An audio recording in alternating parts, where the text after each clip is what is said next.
अंडा धेरै खान हुँदैन है, युरिक एसिड बढ्छ। प्रोटिन धेरै खान हुँदैन, युरिक एसिड बढ्छ। यस्ता कुराहरू तपाईहरु पनि सुन्नुहुन्छ होला है। के हो यो, भ्रम हो कि यथार्थ हो? पुरै भिडियो हेर्नु होला है। नमस्कार, म डाक्टर चेतना। तपाईहरुलाई मैले धेरै पटक सम्झाएको पनि छु हैन र। अब खानेकुरा दुई प्रकारको छन् है। एउटा खानामा हाई प्रोटिन र हाई प्युरिन हुन्छ, अर्को खानेकुरामा हाई प्रोटिन र लो प्युरिन हुन्छ। वास्तवमा प्रोटिनले युरिक एसिड बढाउने होइन के हैन। प्रोटिन मेटाबोलाइज भएर अमोनिया र युरिया बन्छ के। प्युरिन मेटाबोलाइज भएर युरिक एसिड बन्ने हो हैन। अब मैले उदाहरण दिन्छु है। माछा मासुमा हाई प्रोटिन र हाई प्युरिन हुन्छ, त्यही भएर युरिक एसिड बढाउँछ।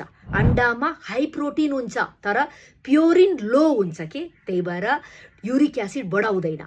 त्यही भएर कस्ता खानेकुराहरूले युरिक एसिड बढाउँछ भन्ने कुराको ज्ञान हुन पर्यो। सबै प्रोटिनले युरिक एसिड बढाउँदैन, त्यही भएर डाक्टरको सल्लाह लिएर खानुस् हैन त। नमस्कार।